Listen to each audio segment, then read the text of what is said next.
Olá a todos, muito bom estar aqui com vocês mais uma vez, estudando a nossa querida doutrina espírita, agradecida pela oportunidade de estar aqui, um trabalho que eu gosto tanto, que me deixa tão feliz. E, inicialmente, vamos pedir aos espíritos de luz, aos nossos mentores e guardiões espirituais, que nos orientem, que nos guiem, que nos inspirem, para que possamos assimilar da melhor forma possível o conteúdo aqui estudado na noite de hoje. E o tema de hoje, gente, é lei divina ou natural? Lei de Deus, né? E esse tema, ele está inserido lá na parte terceira, para quem quiser estudar, ele está inserido lá na parte terceira do Livro dos Espíritos, cujo tema é das leis morais, e fala das 10 leis morais. A lei divina ou natural é a primeira lei, é o capítulo 1. E é sobre ela que a gente vai falar um pouquinho aqui, nós vamos estudar um pouquinho juntos.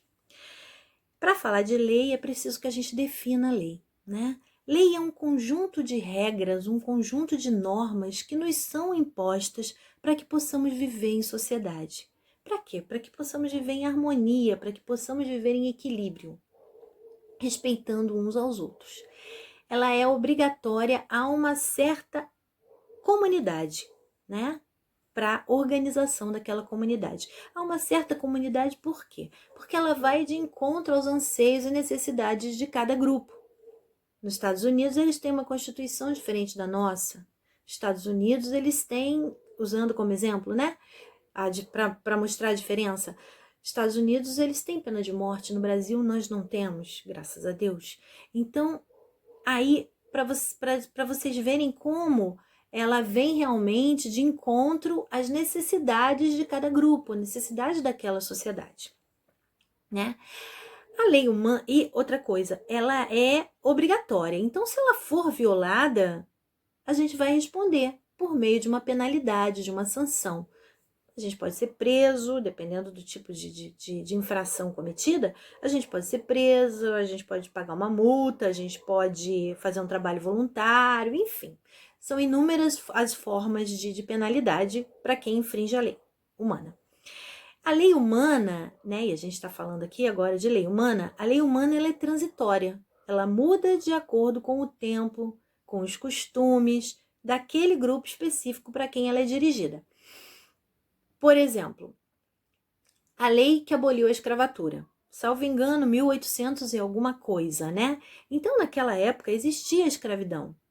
Era necessário, a sociedade sentiu necessidade de criar uma lei que acabasse com esse absurdo e que tornasse aquelas pessoas cidadãos como qualquer outro, né, no Brasil. Então, a sociedade sentiu a necessidade e a lei foi criada para essa necessidade. Hoje em dia, graças a Deus, a gente não tem necessidade dessa lei. Então, é uma lei que foi extinta, caiu em desuso, se tornou desnecessária. Então, quando uma lei, por isso a gente está falando, né? A lei humana ela é transitória, ela muda de acordo com a necessidade.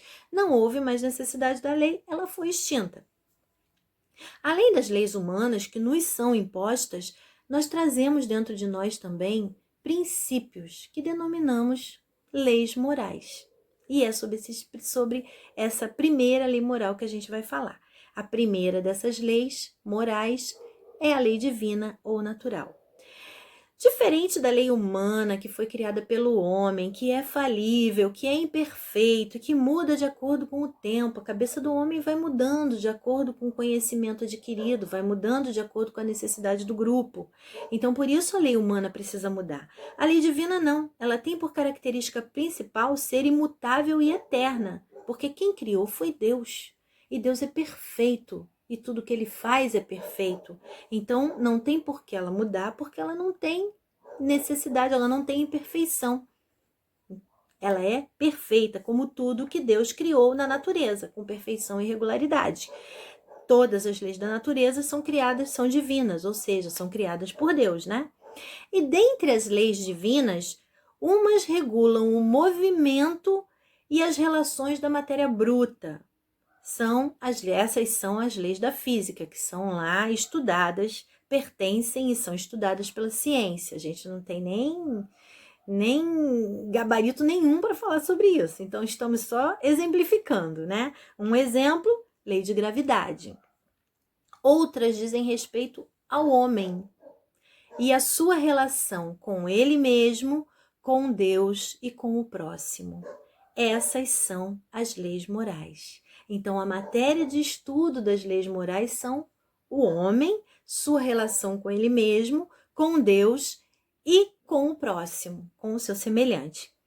Essas leis morais, elas são internas, estão internalizadas em nós, elas são naturais, elas estão aqui dentro. Nós já as conhecemos.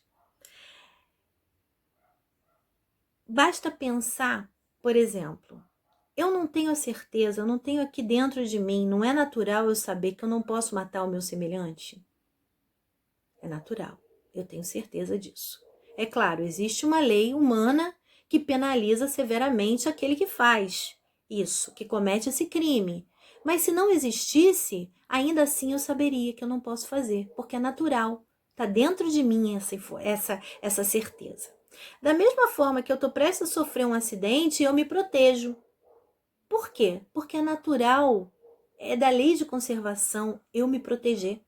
É natural, todos nos protegemos diante do perigo. Não é verdade? É assim que acontece, né? Essa certeza para nós é natural, sempre, está dentro de nós. Lá no livro dos Espíritos, na questão 614, Kardec pergunta: que se deve entender por lei natural? E os espíritos respondem: a lei natural é a lei de Deus, né? Lei divina ou natural. É a única verdadeira para a felicidade do homem. Indica-lhe o que deve fazer ou deixar de fazer, e ele só é infeliz quando dela se afasta. Olha que definição maravilhosa. A lei natural é a lei de Deus, é a única verdadeira para a nossa felicidade. Ela nos mostra o que devemos ou não devemos fazer, e se nos afastamos dela, somos infelizes. Simples assim. Dessa forma. Então eu preciso conhecer e cumprir a lei de Deus, porque senão eu vou sofrer. Exemplo: jogo uma pedra para cima e fico embaixo dela. Vai cair em cima de mim e vai me machucar. Estou infringindo a lei de gravidade. Exemplo da lei de conservação. Como além da conta. Passo mal. Com certeza vou sofrer, vou passar mal. Se for de noite, então piorou. Vou passar mal. Por quê? Porque eu estou infringindo a lei de conservação. Eu não posso comer além da conta. Tudo tem um limite, né? E eu sei qual é o meu limite, mas ainda assim eu insisto. Vou sofrer, né? O conhecimento existe, tá vendo? O conhecimento existe, ele está dentro de nós. A gente é que ignora. Então, gente, é simples assim. Se há sofrimento, como os espíritos disseram, só é infeliz quando dela se afasta. Se há sofrimento, tem algo errado, porque nós fazemos parte de uma ordem universal. Está tudo alinhado, é preciso que a gente esteja nesse alinhamento. Os astros funcionam, o universo funciona perfeitamente. O sol sabe o momento em que ele tem que se pôr e tem que se nascer. Eles não se chocam entre eles. A mesma coisa o funcionamento do corpo humano. Quando a gente vê essas reportagens, viagem pelo corpo humano, como funciona o nosso cérebro, o nosso coração, a nossa corrente sanguínea, né? O nosso sistema imunológico. Gente, é incrível o funcionamento do nosso corpo. Então, fomos criados por Deus, fazemos parte dessa ordem universal. Se a gente se desequilibra, se a gente não cumpre a ordem, a gente sofre. É dessa forma que a gente precisa lembrar. Lá na questão 619, Kardec pergunta: a todos os homens facultou Deus os meios de conhecerem sua lei? E os espíritos respondem: todos podem conhecê-la, mas nem todos a compreendem. Os homens de bem e os que se decidem a investigá-la são os que melhor a compreendem. Todos, entretanto, a compreenderão um dia, porquanto forçoso é que o progresso se efetue. Todos conhecem, mas nem todos compreendem. Os homens de bem e os de boa vontade que buscam entender a compreenderão melhor. Mas um dia todos compreenderão, porque faz parte da lei do progresso. Simples também, não é? A gente conhece, mas não compreende. Muitos não compreendem. E por que a gente não compreende? Por má vontade. Por má vontade, porque, como dito lá, os de boa vontade compreendem. A gente decide ignorar.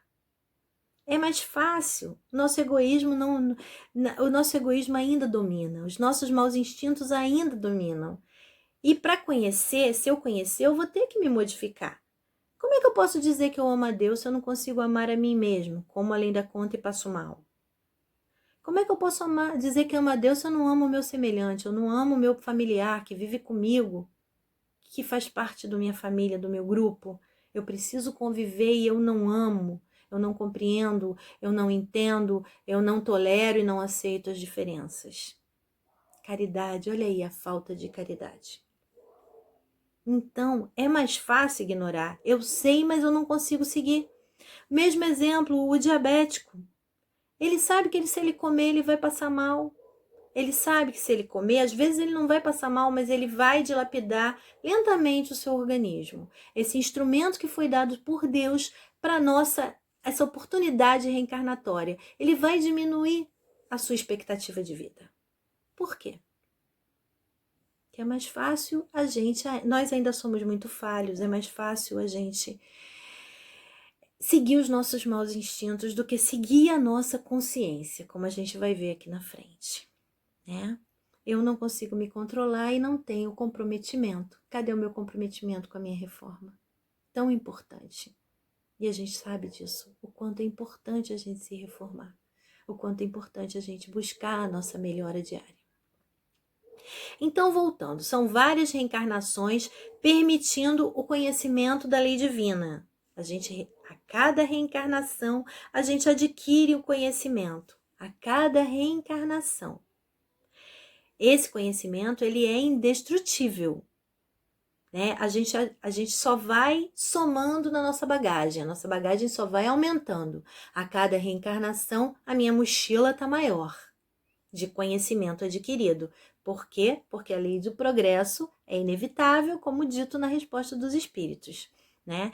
Então, esse conhecimento adquirido é tão claro que basta a gente pensar, por exemplo, numa criança que nasce aí, se a gente tem dúvida ainda, se a gente adquire esse conhecimento, uma criança de 4, 5 anos que toca um instrumento de ouvido, sem ler partitura, até porque não sabe ler.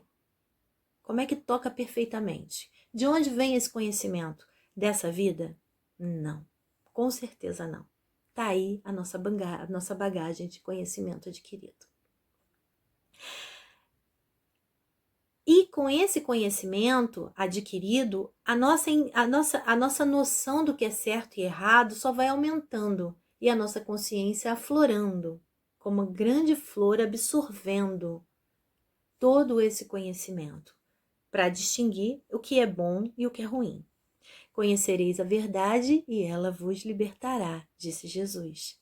Mas é preciso conhecer e aplicar, porque senão não faz muito sentido, né, gente? Lá na questão 621, Kardec pergunta: onde está escrita a lei de Deus? E os espíritos respondem: na consciência. E Kardec continua: visto que o homem traz na consciência a lei de Deus, que necessidade havia de lhe ser ela revelada? É claro, se a gente já tem na consciência, para que precisa ser revelada? E eles respondem, os espíritos: ele a esquecera e desprezara. Quem? O homem, né? Esqueceu ou desprezou, como nós vimos lá em cima, ignorou. Quis então Deus que lhe fosse lembrada. Olha como Deus é misericordioso e bom com a gente. Como Ele não desiste de nós, apesar de todas as nossas falhas. Ela está escrita na nossa consciência, a lei divina, né? A gente despreza e mesmo assim Ele permite que nós sejamos lembrados. Por quê? Porque a nossa missão é sermos melhores. A nossa missão é nos tornarmos anjos. Ele não desiste de nós. Só que a gente precisa fazer a nossa parte, né, gente? Todos fomos criados simples e ignorantes, nós espíritos. Saímos da mesma linha de largada, com o mesmo conteúdo. Cada um vai seguir o seu caminho, através das suas escolhas. Uns vão evoluir mais rápido e outros mais lentamente, vão ser mais retardatários. Mas todos, é da lei do progresso, todos chegaremos lá. todos seremos anjos um dia. Como numa corrida normal, saem todos do mesmo ponto e cada um vai chegar num momento, cada um vai chegar no seu tempo lá, de acordo com as suas escolhas, através do livre-arbítrio. E André Luiz, lá no livro Evolução em Dois Mundos, ele nos ensina que o que predomina no reino mineral é a atração. O que predomina no reino vegetal é a sensação. No reino animal, o que predomina é o instinto. Mas no reino hominal, reino homem, ser homem, o que predomina é o raciocínio, é a inteligência, é a razão, é o livre-arbítrio. Então, olha a nossa diferença para o animal, para o vegetal e para o mineral. A inteligência, o raciocínio, o livre-arbítrio. Isso quer dizer que em relação ao homem, a lei já não é mais mecânica, nem instintiva. Ela é moral por conta do livre-arbítrio. Olha a nossa responsabilidade como é muito maior. Muito maior. E como os espíritos falaram lá que Deus permite que nos seja relembrada a lei divina, apesar de a desprezarmos, de que maneira que ele nos relembra? Primeira forma, através da consciência. A consciência nos alerta. Mas nós, por conta dos nossos maus instintos, nós ignoramos. Basta lembrar que Jesus ensinou as leis divinas há mais de 2 milênios e poucos são os que compreendem hoje em dia, até hoje, poucos são os que compreendem e menos ainda os que praticam as leis divinas. Além da consciência, Deus também permitiu a certos homens a missão de revelar sua lei. Em todos os tempos houveram espíritos superiores que reencarnaram com o objetivo de ajudar a humanidade a progredir. Mais uma chance que Deus nos dá, né? Nos deu e nos dá até hoje. E o maior exemplo foi Jesus, nosso maior exemplo, né? Então ele nos lembra através da consciência, através dos espíritos superiores que reencarnam de tempos em tempos com a missão de ajudar o nosso planeta, a nossa humanidade a progredir moralmente, né? E hoje em dia, essa missão cabe ao Espiritismo, que é o Consolador prometido que viria esclarecer o que Jesus falou por parábolas, né? E por que Jesus falou por parábolas? Porque à época era necessário que fosse assim. Porque o povo que ouvia Jesus, o povo a quem Jesus falava, não alcançaria se fosse de forma diferente. Então era preciso que fosse por parábolas, mas hoje não. Hoje o Espiritismo vem de forma clara e sem equívocos preparar o reino que Jesus anunciou. E ele ainda faz mais. Além de explicar tudo o que Jesus ensinou, ele ainda mostra para nós, através do conhecimento, nos dá o conhecimento de nós mesmos, de onde viemos, para onde vamos e por que estamos na Terra. Por isso o Consolador prometido. Jamais Deus permitiu que o homem recebesse comunicações tão completas e instrutivas como a gente recebe hoje em dia através do Espiritismo, através da nossa querida doutrina espírita. E isso para quê? Para que o homem dê menos importância às coisas da terra e mais importância às coisas do espírito. E assim ele consiga consiga ter paciência, resignação, coragem para as dificuldades que vão surgir ao longo da nossa caminhada espiritual. Então, recapitulando, gente, a experiência nos propicia condições de distinguir entre bem e mal, conhecer o bem e o mal. O bem é agir de acordo com a lei de Deus. E quando nós tivermos alguma dúvida, basta lembrar de Jesus. Não fazer aos outros aquilo que nós não gostaríamos que nos fizessem. Essa é a máxima. E o mal, aonde é que está? Normalmente reside no egoísmo, na vaidade, no orgulho, na ambição humanos. Então o mal está onde? Está dentro de nós. Dentro de nós. Cabe a nós alimentar mais um ou outro, como aquele provérbio indígena que diz que nós temos 2 lobos, né? O bem e o mal. Cabe a você alimentar mais um ou outro. A responsabilidade é sua, é o livre-arbítrio.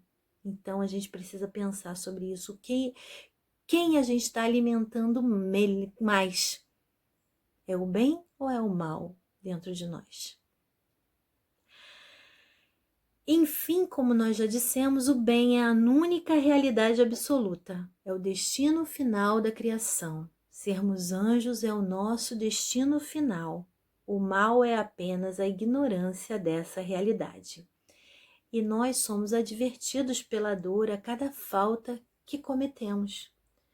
E aí nós vamos aprendendo a evitá-las, e vai chegar o dia em que nós perceberemos que ser feliz é decorrência de ser bom.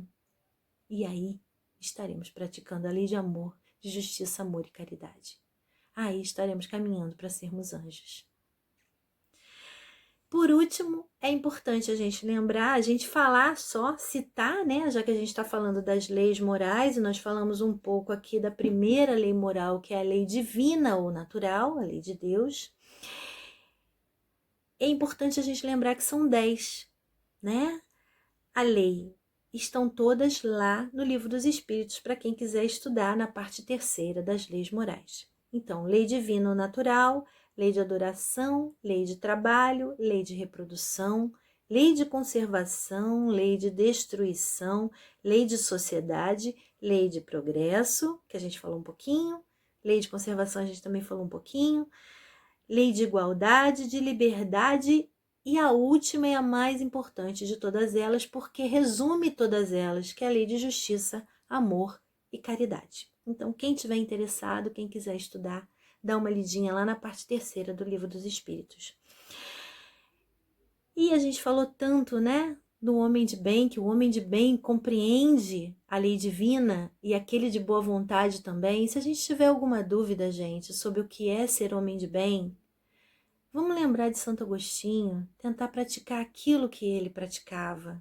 Está lá no no Evangelho segundo o Espiritismo, a definição de homem de bem de Santo Agostinho. E ele dizia assim, e era uma prática que ele fazia: o verdadeiro homem de bem é aquele que pratica a lei de justiça, amor e caridade em sua maior pureza. Se interroga a consciência sobre seus próprios atos. Ele se interroga. Pergunta a si mesmo se não violou essa lei. Se fez o mal e se não fez o mal e se fez todo o bem que podia. Se negligenciou voluntariamente uma ocasião de ser útil. Se ninguém tem o que reclamar dele. Enfim, se fez tudo o que gostaria que fizessem com ele. E Santo Agostinho tinha essa prática. Toda noite, ao se deitar, ele fazia essa reflexão. Que espírito, né? Que categoria de espírito. Mas a gente também chega lá. A gente também chega lá. Temos uma caminhada longa pela frente, mas depende de nós alimentarmos. Que lobo nós vamos alimentar mais? Vamos refletir sobre isso. Temos o livre-arbítrio, temos o conhecimento. As leis divinas estão aqui dentro de nós. São naturais, estão aqui inseridas, internalizadas ao longo de várias reencarnações. Então nós já temos o conhecimento, nossa responsabilidade é grande. Busquemos a nossa reforma íntima, busquemos ser o homem de bem, busquemos seguir o exemplo de Santo Agostinho. É isso, gente, por hoje é só. Muito agradecida pela oportunidade de estar aqui com vocês mais uma vez. Fiquem todos com Deus e até o nosso próximo encontro.